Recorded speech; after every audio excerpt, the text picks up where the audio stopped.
Hey guys, it's Dean. Welcome back to the Better End podcast. I've got Zach here again from the Movember Research Organization.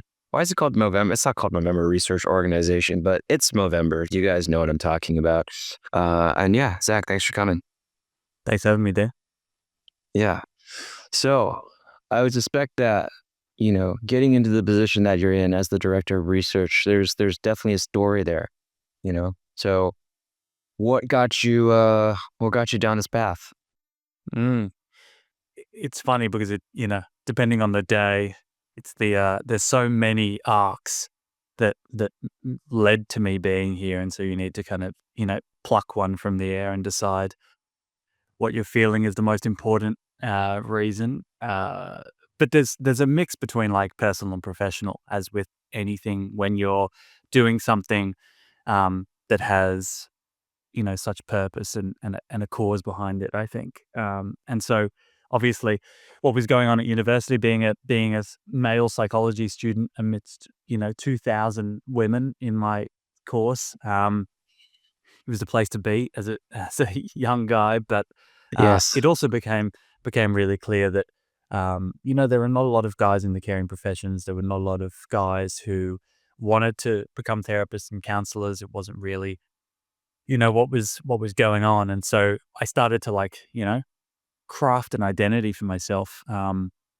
early on in my university years, just trying to find that voice of who I wanted to be, what I wanted to do. And was doing a lot of stuff around men and masculinity at the time. Um, Found myself, choosing majors that kind of spoke to me and offered me some of that understanding of like why the guys in my world were kind of acting in different ways in different contexts. That was always really interesting to me. I've got two older brothers, so that probably played a role as well.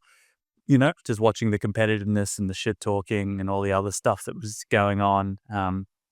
But knowing that we all had, uh, different shades to ourselves. So, I always did like drama and music and stuff at school as well, as playing football. So I was just like bouncing between these worlds and witnessing that I was actually, putting on a mask and being a different guy depending on where I was. So I think mostly lots of this stuff came from curiosity in my own life. And then, my dad went through some really rough mental health difficulties and um, trying to make meaning of that and understanding when your role model and this pillar in your life is really struggling and you can't access them. Um, I think I went searching for answers, and so that was at the core really of what led me to doing a PhD in male depression and understanding how masculinity kind of interacts while also doing my clinical work. And then just, it rolled with time. There was a massive gap in the field. No one was talking about masculinity in the way that they are now every second day, every newspaper. This was almost a decade ago. So I saw a gap. I have passion for it. I was really interested and I wanted to make a difference. And there seemed to be a pathway to do that. So that's how I ended up at Movember, and I've been there for 6 years now, and really see it as pretty much the greatest mechanism to make change in this space because of the community that we have, the fact that I get to work in 30 countries and make this change and be able to actually sit on the ground with men and use that therapeutic skill set that I've gained to be able to actually listen and not just speak at men, but actually speak with them. Yeah. So a couple things came up as you were talking. So for me, I was similar to you in school. Like I did I played I played lacrosse, and I lived in the weight room. Like people knew me as the guy who lifted weights, but I also was in show choir. I played bass guitar. I was in I was in three choirs in high school, and I played in two jazz groups. So like I remember we were preparing for a concert, and my band director was like, he's like, I need you here. I was like, well, I have a game. He's like, what if you put your shoulder pads on? Will you be able to stay longer if you put your shoulder pads on? I'm like, no. Not good. Um, Yeah. but like, so that was, and I know a lot of people in our community did not grow up as athletes. They were the theater kids Mm. or the musicians. So I think people will definitely be able to relate to that. And then, you're talking about how this word pops up in the media. And so, I'm going to table this for now, but I think I would really love to come back to the idea of, what is toxic masculinity, and like, because I think my perception of it is that it's just people, it's gotten to the point where people are just like, I don't like this behavior from you, so I'm going to call it toxic masculinity. I'm like, no, you don't just get to throw everything into a box and call it toxic masculinity. That's not how this works. Mm. To the point that like, I don't think people know what it means. And I also have been exposed to enough differing opinions that I know that there's this whole group of people who are like, toxic masculinity. Masculinity is not toxic, And so there's like, you have one group who are like decrying all things masculine. And then you have the other group who are saying like, no, you need masculinity. And no, there's no such thing as toxic masculinity. So trying to get some like sort of, well, what are both of these sides saying? And like, where's the middle ground? Like, how can we like move forward and create meaning from this in a way that like allows us to take the good aspects of masculinity, which have helped society for countless millennia, however long Yeah. humans have been well around, but then also identify, well, how is this, what is this, what is actually toxic masculinity? So I'll come back to that. But also that the idea of masks. Have you heard of this 2000? I think it was a really early book. It was Lewis Howes came out with this book called The Mask of Masculinity, and that was one of the first books that I read Mm. on masculinity and the idea of putting on different faces, which to be fair isn't um, isn't isn't reserved for just men, but I also didn't realize this until I got older and started paying attention to some of my behaviors. But a lot of how I acted was just, I was just putting on the mask that I thought fit that situation. So if I was a group of guys, I would have a conversation focused around hooking up with girls or lifting weights or like, trying to, or giving people shit or like avoiding conversational intimacy. So a lot of what I grew up with was just like, oh, this is masculine behavior. And I just didn't really think about it. And to the credit of the people around me, I think a lot of people were more open to intimacy than I was. And so I don't think I have as many friends as I thought I might have had because I was so Mhm. like, oh, I'm a man and I'll play over here in this sandbox. But the ironic part of that was like, I thought I was just behaving in a way that would, you know, allow me to connect with other guys. And in reality, it Mm. didn't. Yeah, and So that's the double-edged sword, this idea that it's perceived as choice, Dean, that's the interesting thing, but it's actually not. It's like fear. It's fear dictating decision-making rather than choice, and that's why when you end up in a place, where the age-old, 2 beers deep, men telling each other that they love them, but they couldn't possibly do that when they're sober. It's like, if it's that close to the surface, you know, then something is going on. And I love when you witness that, everyone start to see each other's masks. That's like the greatest exercise when you're like, "Oh, you're all faking it." Like, and actually all of you are seeking that intimacy. You're just avoiding it for different reasons often. Some people are afraid, some people don't know how, some people, find it too uncomfortable. There's many different reasons.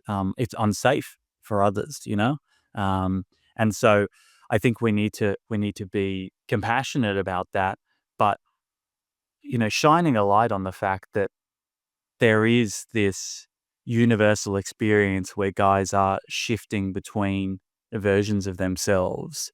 We spoke about this last week. I think that the idea around authenticity is really, really important. And when you are inauthentic and not, acting in line with your values and your needs and your wants, which so many men are doing, and they actually, you know, get so distant and detached from where they actually thought that they would be. You thought you were creating more and more friends, but you were actually pushing them further away because you weren't connecting in a meaningful manner. And it ends up with you feeling pretty isolated, not only from others, but from yourself as well, because you're like, how the fuck did I get here? You know?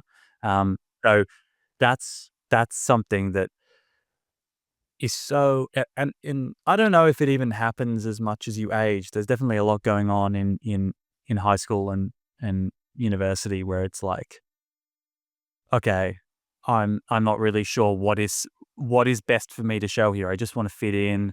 I want to make things work. I want to be a part of something, but you often do the opposite of what's actually required. And men, yeah, women do a lot of this as well, masking depending on who they're talking to, but it doesn't tend to actually ostracize them, and really disconnect them from the things that matter. Mm. Yeah, I mean, you were talking about getting older and if that having have an impact. All the I think it's for me, I might have just been so far at the I don't know if I was at at the extreme. I don't think I was at the extreme because that didn't make sense. But I think I was bought enough into the behavior or the values of, what I think I was just I think my values were success. My values were physical fitness. My value was, um, being liked, like being thought of as, being thought of as a guy who was very smart, very in shape, very, capable of wooing women. And that was like, and I think I just was there long enough that, I got to a point of just like diminishing returns where I'm like, I don't feel really happy going Was after there these was things. there a And was there a moment, Dean, or was it like a slow burn? I remember distinctly in college, I had a relationship with a girl who now I look back at that relationship like years after the fact. I'm like, oh, that was a really special relationship. And, um, but at the time I was just kind of like, oh, it's just another thing. Like I didn't really, I didn't really consider how important it was.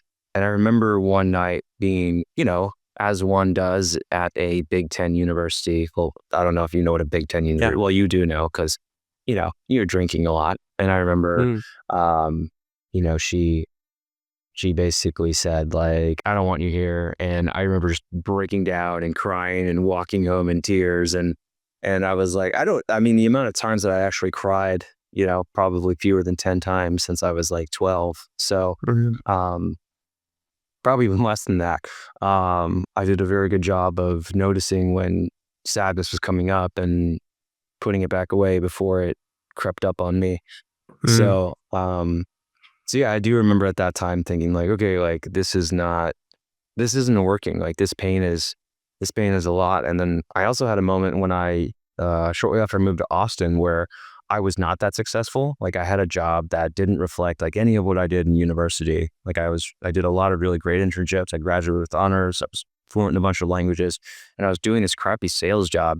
And like basically my redemption was going out on the weekend. Right. And like, getting the girl. And after like weeks of this, of like, and just like not being successful, I was with the friend of mine. I was like, dude, this isn't working out for me. This is not the way to approach life. I just can't this isn't a way for me to be happy. And he's like, you're just having a bad night. It's okay. You just had a bad night. You just didn't pull a night. You had a bad night, you know?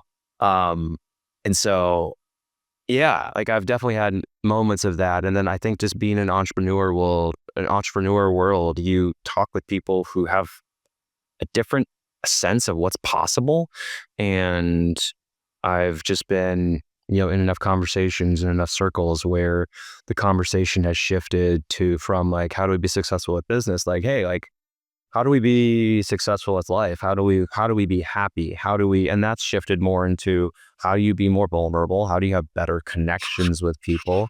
How do you take better care of yourself? How do you spend more time doing things that you do want to do and avoiding the things that you don't want to do? So it's shifted a lot. for me. And I don't know if I answered your question, but that's where I'm throwing it back to you. Yeah, I think that it's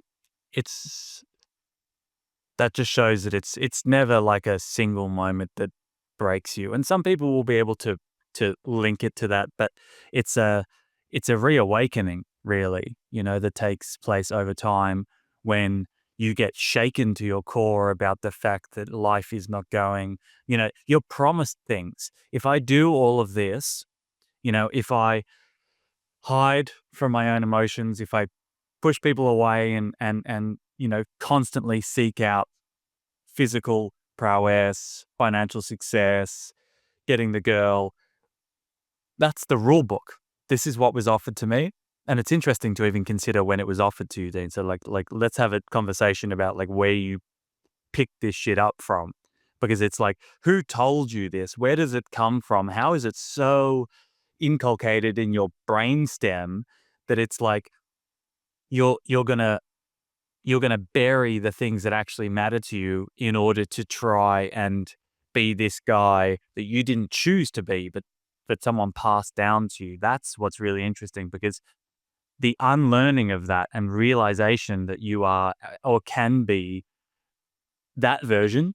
No one's suggesting that, like, seeking financial success and going to the gym and doing all this stuff is not good, but like, open the fucking door. Like, how many other pathways are there that you can seek out, that we kind of, completely cut ourselves off from over time. And it's realizing that the pressures that have been passed down to us are not of our own making. And that's when people actually start to freak out a bit, because they're like, what have I been doing? That's literally where the midlife crisis comes from. It's like, what have I been doing? What have I been told? I've been lied to. And it it's realizing that your time, your energy, your money, your love, your intimacy should be shared and should be open and should be discussed and should be considered more than it should be dictated by something else. Like, what comes to mind when I throw that out? Yeah, I mean, honestly, there are not specific people in my life who taught me any of this. I think this is more just like a general, Culture. a general absorption of culture. Yeah, it's TV, it's TV, it's movies, It's it's America. TV and movies. Like, it's not, Yeah. yeah, Yeah. that's Yeah. America. Yeah, there's not like, it's not like I had conversations with my dad and he told me these things. Um, no, this was purely like a subconscious absorption. Like, there was no, I mean, I think I was definitely rewarded for certain things. Like, I was rewarded for, for performance in sports. I was rewarded for being smart. I was rewarded for, praised for, getting grades and getting prestigious positions, or, Mm. leadership roles. So, and I think I was good at that. Like, I think so. I said, oh, I can be happy if I get success. And oh, people will like look at me and say that I'm attractive if I keep, if I have muscles now. Like, people, oh wow, people like think that I'm, they look at me and they say I'm attractive now, or the guys look at me and say like, hey man, you're swole. Like, I remember being in the weight room and then someone was like, you swole. I was like, what? He's like, you swole, you big. I'm like, oh, thanks, man. But like, I don't, um, but yeah, so I was definitely rewarded for those things. And I think I just kept focusing on being rewarded It's for a those things. And reinforcement cycle. Feels good. yeah, yeah. Um, and it was easier than other things that were more painful. Like, I was thinking about this week, but there were a few times in my life that I can look back to and feeling very, very ashamed, or very, just intolerably strong emotion. The first Mm. was I was at a beach and I was looking for my mom, and she had my water shoes, and I was looking for my mom, and I went to a different woman. She was wearing a black swimsuit. She had a different towel, but I was like, oh, it's maybe my mom borrowed a towel. And I said, Mom, I can't find my water shoes. And she was like, wrong mom. And I just remember being like totally ashamed and like totally, broken. I was like, oh my God. And I was thinking about that last week, and I don't think I've thought about it that much before, but that was my lesson of, okay, never be wrong. Never be wrong. Never be wrong. Mm. Too painful. Um, and Well, the other time I remember is my mom saying, I was telling my mom I wanted a computer game. Or we bought a computer game at a store at Comp USA, which went out of business probably decades ago at this point. And I bought a computer game because it was Madden. My mom didn't let me have like PlayStation consoles, so I got Madden because it was on the computer. I'm like, cool, I can play this on the computer. And then I tried to install it, and I didn't have the graphics card required. Like my computer wasn't strong enough. So I said, Mom, the computer won't work for it. And she kind of reacted like, well, I'm sorry, I don't have enough money to buy, I'll buy it. Like, we can't get it. And I don't know. I remember that, but I also don't remember the emotion associated with it. I just kind of remember just kind of shutting down saying, okay, well, now I need to make money. Lesson number 2 learned, don't be dumb, make money. mm, Yeah. And the last thing I could think of was, I had a dog and, probably age like 12 to 18. And he bit one of my friends, and it was my fault because I wasn't watching him close enough, and I knew that he would bite, and so he bit a friend, and then my dad said, "Hey, like we're putting Louis down, like he's too violent," and rather than being sad, I just said, "Fine, fuck it," I was like, "Fine." wow. So like I can look back at my life and I can look at these significant events and say like, okay, like this is when I could have experienced emotion, or I could have had, or I learned something. And, yeah, I learned, okay, this is too painful, or like, okay, I'm going to do this instead. And yeah, I took refuge in, achievements instead, because I was responsible for that. No one could, I could in fact that, no one could. Yeah, I don't know. That's my, Yeah. Wow. Wow. now I don't have to do any therapy. We're done What did anymore. what did the no more. We're all done. The that like, cried a handful of times, and crying is not the be all and end all, but, like, how do you reckon you've come to a point where emotion is more easily accessible for you now? Because unlearning that stuff, like, I do this for a living, and I was, brought up in the same culture as you, just by being, thousands of kilometers away. It's the same shit. And I can cognitively and intellectually access lots of this stuff, but like really working on like the feeling of the emotion is fucking hard, man. Yeah. No, it's easy to think about it. Hard to feel about it. So, yeah. So one of the things that I consider this a skill I've developed recently, though, is instead of feeling the stress and explaining it, I feel the stress and I feel it. Instead of, I don't go down the rabbit hole of, let me explain this feeling. I just feel the feeling. I think men need to feel more and think less.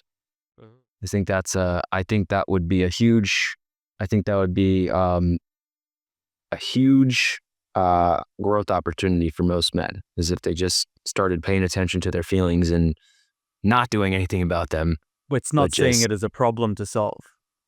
yes, like, oh, I've got this, I feel sad, well, I can fix it. Or like, oh, I feel unworthy, I can fix that, right? But just Mm. feeling it, but then recognizing that feeling it is the solution. Like, Yeah. if you can actually be present with an emotion and experience it, the intensity of that emotion goes away.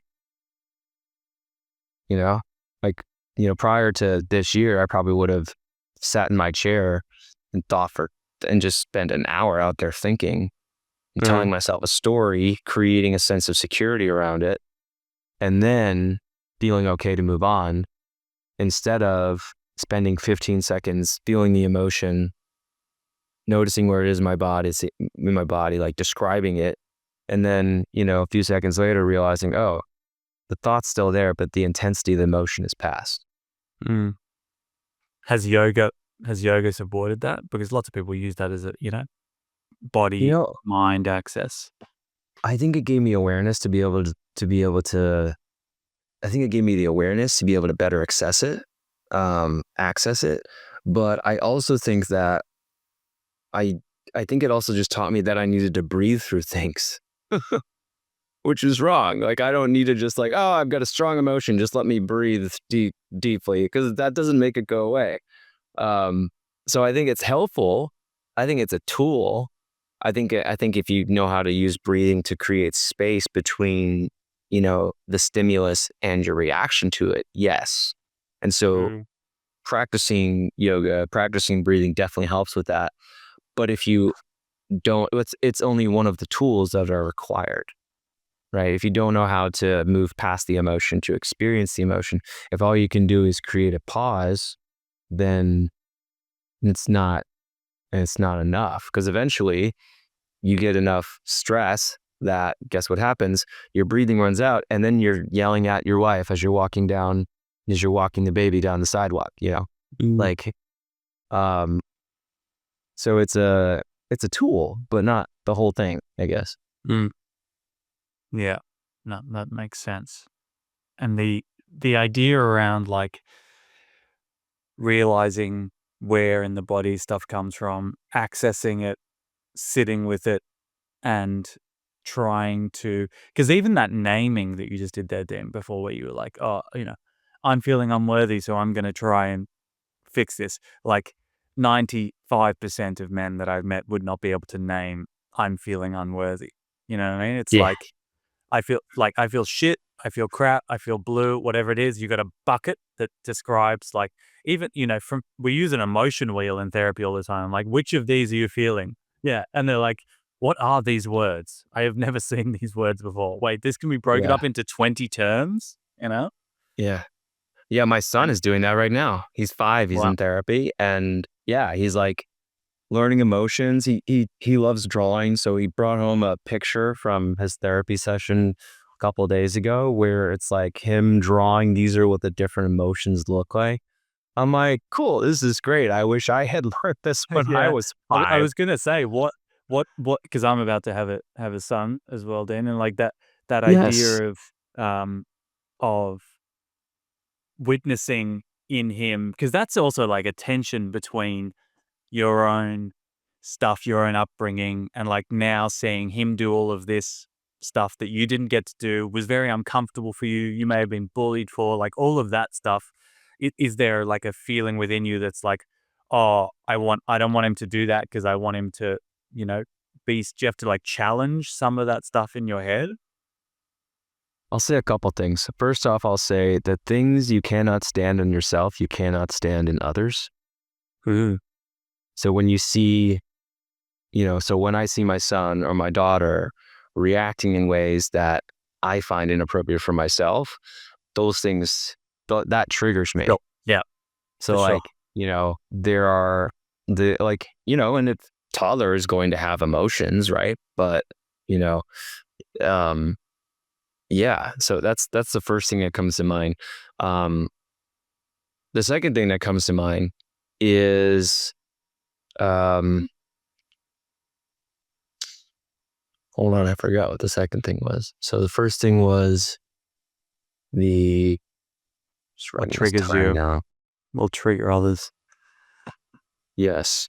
What triggers you will be triggered. Yeah. What trigger you will be, um, you can't stand other people. The second thing, oh, and the second thing is, even though, I have all these books on emotional intelligence, you cannot have a conversation about emotional intelligence with a child. You just can't. So like, I read all these books, like I'm prepared, like I'm gonna, dude, I am going to like, I'm gonna validate your feelings so hard, and then we're gonna move through. And it doesn't work. You can't validate a 4-year-old's feelings. Like he just keeps Mm, on, especially mine, especially mm, the spawn of me. Like you can't, the emotions mm, are so intense that you can't even have a conversation about it. mm, So, I thought that I was going to be like, oh, I'm going to be so good at this. And no. And I don't know if that's because, I mean, I guess my first assumption would be you can't have a conversation about emotions when someone's triggered, right? The worst time to have a conversation with your partner about mm. her or him not doing something the way that you want it done is as they're doing it, right? Like that's a terrible idea. So it probably wouldn't work with the child either.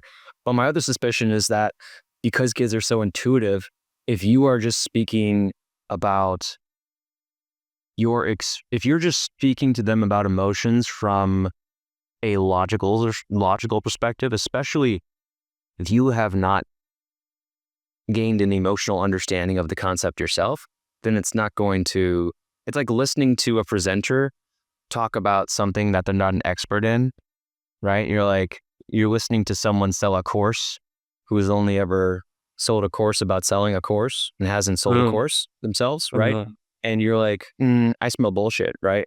And I think kids intuitively pick up on that. So that's that's my experience with trying to have emotional, you know, some sort of emotional cognitive conversation with your toddlers doesn't work the way that I thought it would. Mm. And witnessing that, triggering when you're seeing a type of emotion or an intensity of emotion in them that you hate within yourself. Does that make you do anything, or does it just make you shut down? Oh, it makes me mad. Mm. Oh yeah, no, it makes me mad. It makes me it heightens me. Like anger is my default emotion. Mm. It's just if I'm angry, people will listen to me. Yeah, yeah, yeah. No. Yeah. If I'm angry, I can push through this last set. If I'm angry, I can get the ball and Mm. score the goal, Um, so yeah, so I just default to that. And yeah, and now I understand okay, in order to be able to handle this emotion, I need to go back to where I learned this emotion was wrong. And, Mm.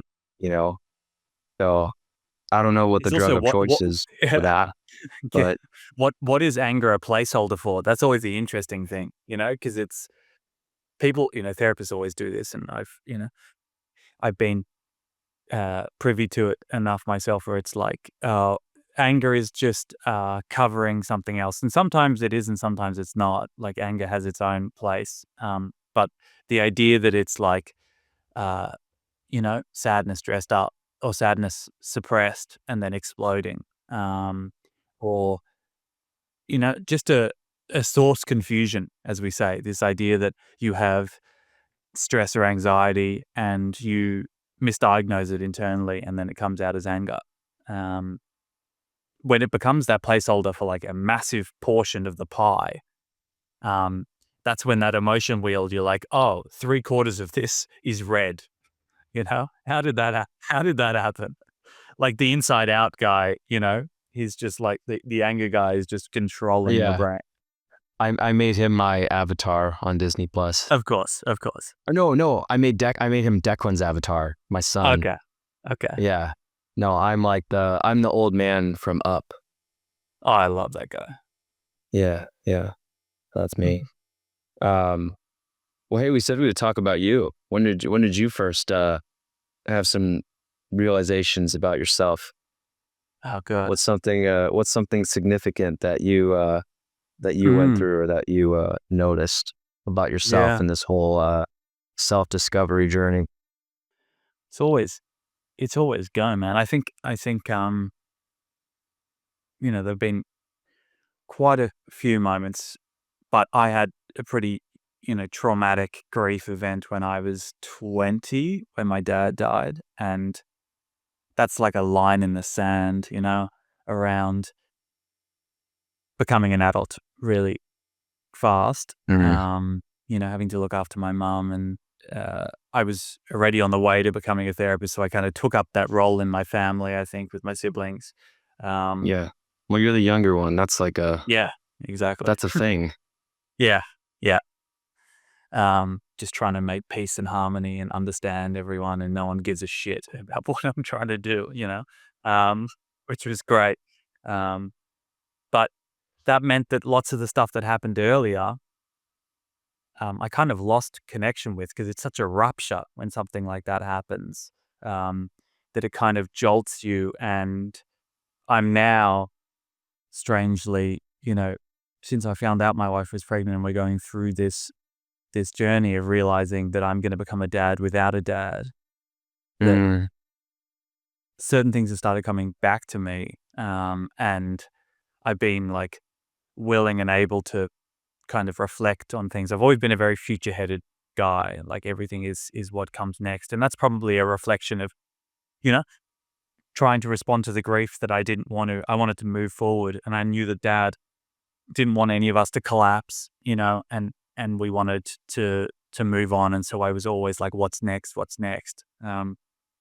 But I don't want to be that type of parent who's just unable to sit in the moment or look back and tell stories. And our family doesn't do a lot of that. We do a lot of, you know, the next thing. And we're very successful as a result because it's like you're pushing constantly, but it's fucking exhausting. And I think I've come to the point in my career where I'm like, I've, I'm enough. I've done enough. I'm in a place where I'm happy and I can just I've got a big team. We've got an incredible organization where I can actually, uplift other people, like, and reflect on the things that I've done and the learnings that I've had. But from an emotional standpoint, I definitely felt that, moment when Dad died, or, it was so overwhelming.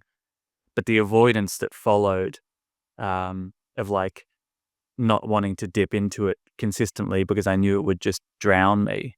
I think that's followed me for the, next 15, 20 years. yeah. And I think that's the balance when, I talk with a lot of people who are going through difficult situations. Like, I had a couple guys email me this last week alone. He said, well, I'm a caretaker and my wife is, stage 4 cancer. So I don't have a lot of time to take care of myself, or, other people suffering losses, or, scary surgeries. And Yeah. so a lot of people going through those are like, well, I don't have time to work out right now. Work out right now. And I'm like, yeah, you probably don't. You got some other stuff going on. And so, it's always this combination of like, how do you go through the grief, and don't avoid it, but at the same time, what's the balance of like, how much time do I spend? And it's not like, oh yeah, well, you just do 15 minutes of grieving and then do 30 minutes of yoga, and yeah, that's the ideal one, right? There's no ideal, number. But what does that look like in terms of how much time do you give into the emotion versus how much time do you say like, well, I've got stuff to do, the world. Mm, And I think that's the most significant thing about grief is, at least my mom lost, or my wife lost her mom to lung cancer. Um, she was 59. We were not married yet. It was 2017 or 2018, I think.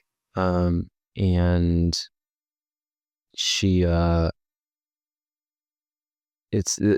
experience was like, yeah, like, my mom died, my whole world shattered, and life just keeps on going. Like, no one cares, like, you just have to keep on going on like nothing happened. So, mm.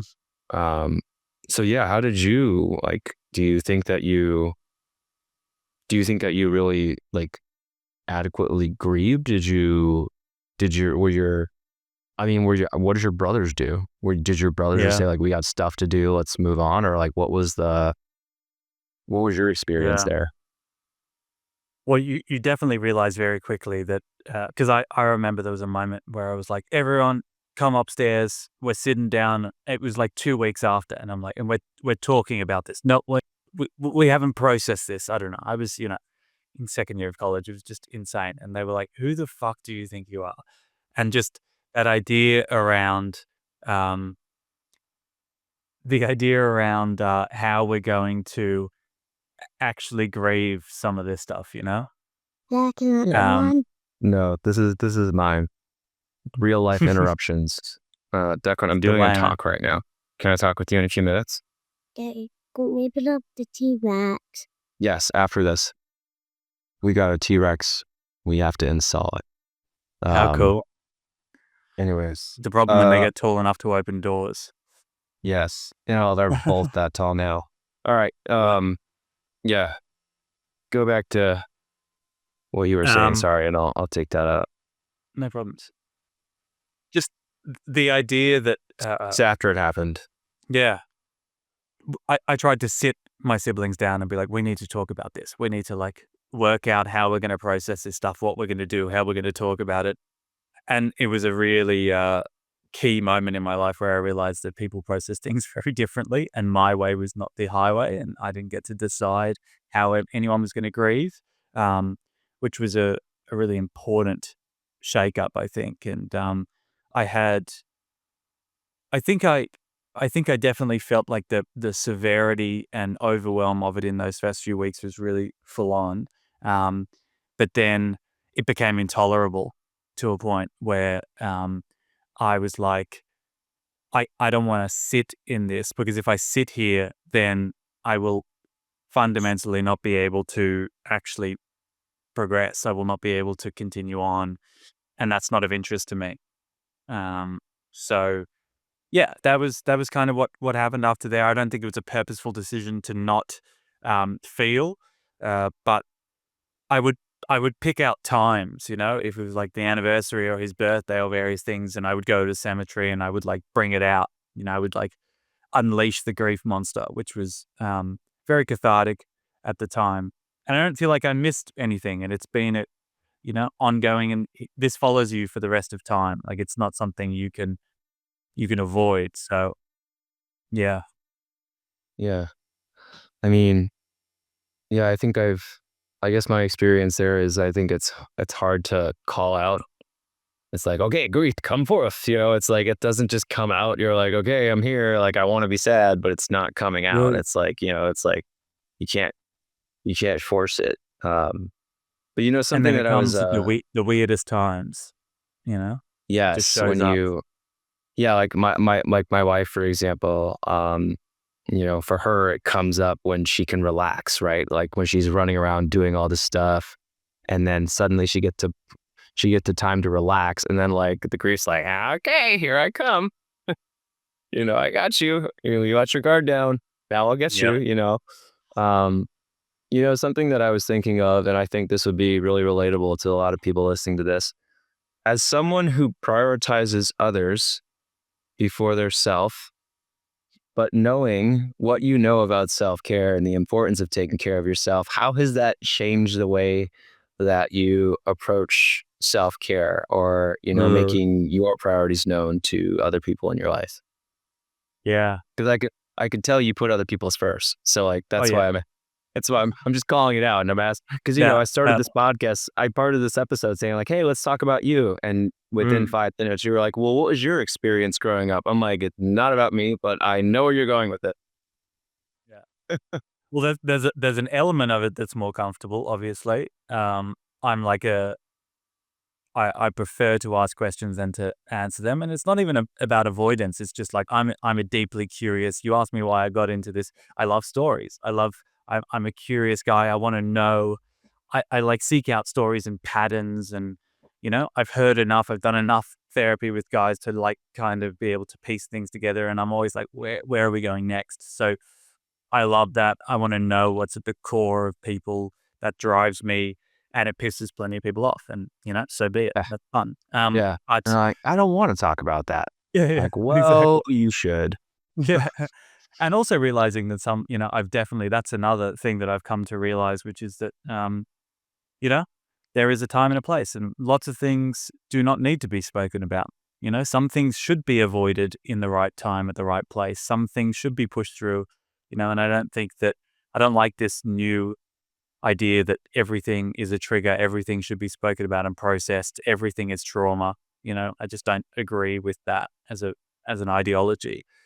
But when it comes to like my own stuff, yeah, I think that um, it's it's always easier and more comfortable for me to delve into other people's lives and then to use that as a springboard, maybe for me to talk about something that's happening for me. But I think that definitely, you know, impending fatherhood has allowed me more space to like reflect on who I am and who I want to be.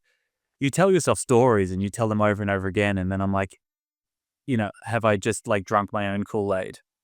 I think about that a lot.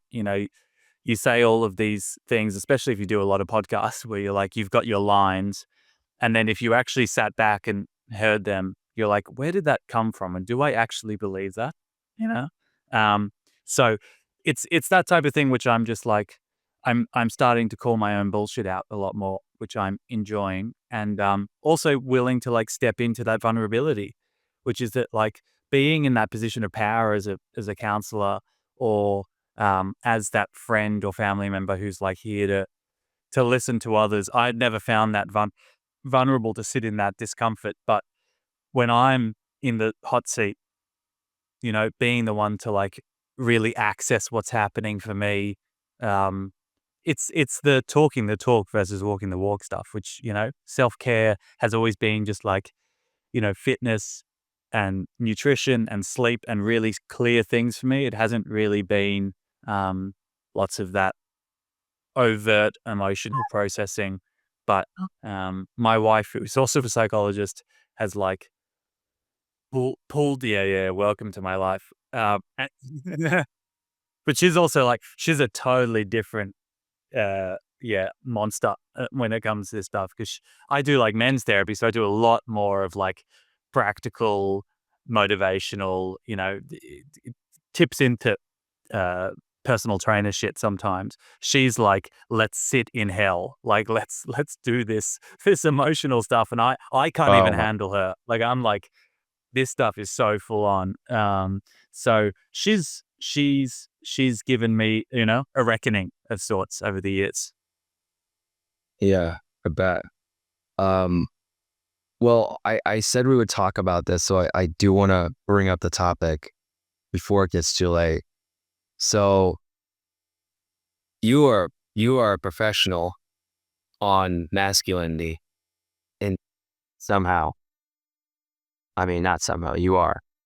So how do we approach, the idea of how do I guess I want to talk about toxic masculinity, but I also Sure. want to approach it as like a term that's that's also overblown, Mm, that's overused, mm. and that demonizes, too many aspects of good masculinity. So I don't know. I mean, have you thought about this a lot?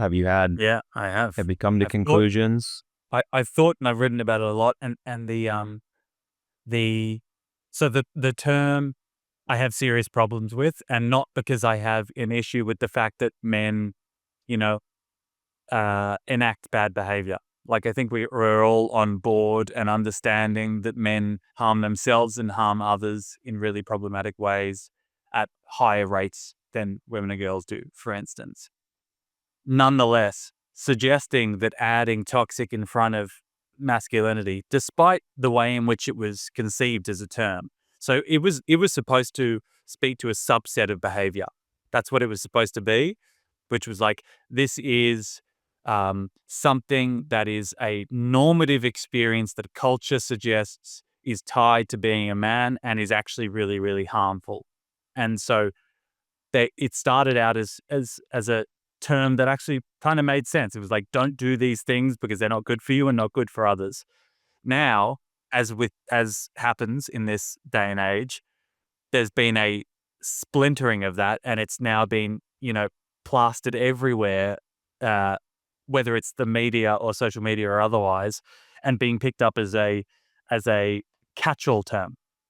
And so, as you said, when anyone is doing anything, it then becomes a demonizing narrative that you can just label blanket behavior that men and boys are doing.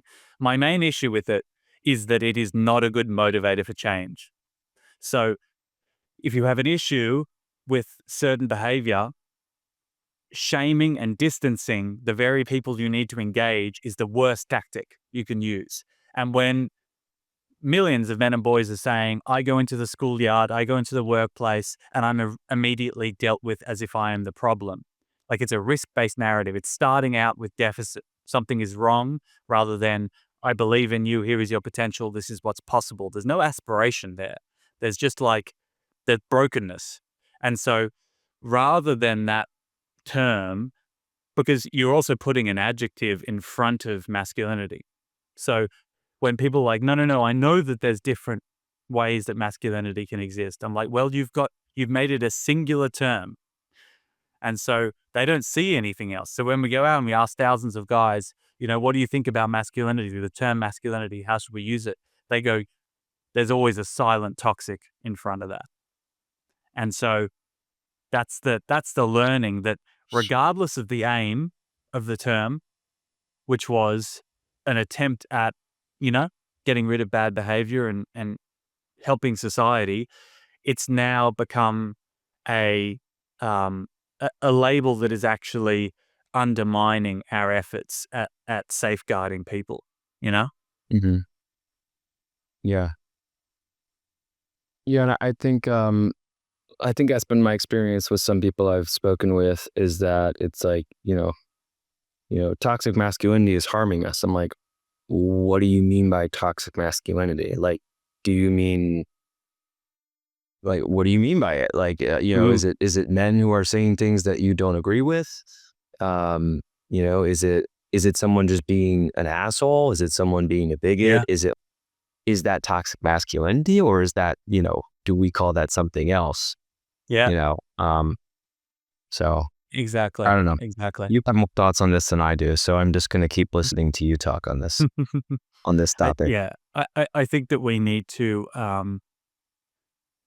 do better at offering different ways of being for men and boys. And right now we have a singular narrative, which is uh, acting as a self-fulfilling prophecy. So if you say toxic masculinity over and over again, boys, with the Andrew Tate, you know, methodology are just going to be like, you think that I'm broken. I'm going to show you what I'm really capable of. Like that's what we're witnessing often, rather than going, here are all of these different ways you can show up. This is what we'd like you to strive towards. Like, why are we talking about toxicity as the norm rather than talking about healthy, positive, aspirational, generative? Like, there are so many other words that we should be striving towards, that we should be telling men and boys, this is what you need to fucking do. This is who you need to be, rather than this is what is wrong with you. Because that narrative is directly at odds with what they actually want to hear. So I think that there's a lot of promise, Dean, and I think that these doors are opening up now because people are realizing that it's not working. And the media and, politics need to catch up, and that always takes a little bit of time. But within culture, everyone is realizing, and mums and women in the workplace are also often now like, I don't like this. I don't think that this is actually helping us. I want this behavior to go. I don't want to be sexually harassed. I don't want misogynistic jokes. But, throwing this term around as a solution is probably not the way. And there might be a time in future where that term can exist among many, and that will be a much healthier place for us to be. Yeah. It sounds like there needs to be an example of you know, what does masculinity look like in a way that is powerful and positive for society and focusing on what that looks like rather than, what the having this label of the other thing says. Yeah, exactly. Yeah. It's a wild world out there, and I think we're all trying to just grapple with what is going to help us move forward. And I think that that's what we should be focusing on, um, rather than pulling each other apart. And we're we're making progress slowly but surely. Yeah. So, um, what is yeah. What is in Movember work? I was almost said Men's Health. What is Movember working on right now? We've got so much going on, Dean. We do a lot of advocacy and policy and research, obviously, but we're also doing a lot of just real world delivery where we get in on the ground with athletes, with college students, where we are working with, Black youth and community to try and give them that sense of culture and connection. We work with um, totally different organizations. We're kind of the big brother of Men's Health, where we try and help out other organizations with our 20 years of experience, getting in on the ground and supporting our community to build the connections that are required to help men and boys thrive. that's how we see men's health, and we've historically been seen in like the prostate cancer world. But we're really trying to open up. We do a lot of mental health and suicide prevention now, and we're more and more focusing on relationships and social connection, and realizing that men's health is a really complex and you know open space that needs to be seen not only as the physical, but as the mental, the spiritual, the social, that is all of us and within all of us, and that requires getting lots of men on board, a movement that takes place every November but continues throughout the year, as a reason to have conversations and reflections on who you are and who you want to be.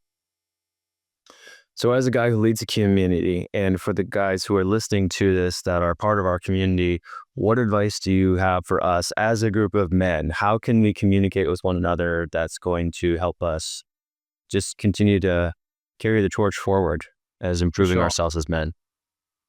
Well, I think, doing the work is my the The favorite work. term of everyone, doing the Oh, work. But the work. yeah, yeah, no, we need Not to we need not a to blank. The work. no, we need to get out, firstly, get out into the world and do things together face to face. I think that's really important. Come every November, we have so many events going on. You grow a stupid mustache, you become the butt of a joke, you have conversations in uncomfortable places, and really realizing the notion of reciprocity that as we've done today, we started out and I'm, asking you questions, and then we got back to me and realizing that this is a journey of discovery amongst men, and should be work that is done in conversation and grappling with those uncomfortable feelings, in ways that don't trigger fear, but actually trigger curiosity and openness. We need compassion for one another fundamentally, and to come into these conversations with that desire, to reflect and to learn about ourselves. Like, why are we here? Why are we here if we don't want to grow? And and growth doesn't mean avoidance and pushing on and getting more swole and not ever doing anything about our inner lives, because then it catches up with us. So I think that's the type of conversation that we should be seeking within community. Yeah. Your tagline should be the Walt Whitman quote. You see Ted Lasso? What is it? Be curious, Be not curious. judgment, or whatever it is. But Yep. anyways, I've got the mug. I've got Believe the photo in my office. But anywho, well, I want to thank you again for coming on, Zach. This has been an awesome conversation. I'm excited for you for your future. You got a few months left of Yeah. life as Right. you know it, and then you asked me before the call, is there anything that I can tell you? Like, no, there's nothing that I can. There's no way to prepare you. It's just like, you know, nothing other Go than it. enjoy the ride, and yeah, it'll all Thanks. work out somehow. Looking forward So to it. Appreciate the chat. yes, hope to talk to you again, guys. Hope you enjoyed this one. Hope it inspires you to be a better man. And I'll see you guys on the next episode.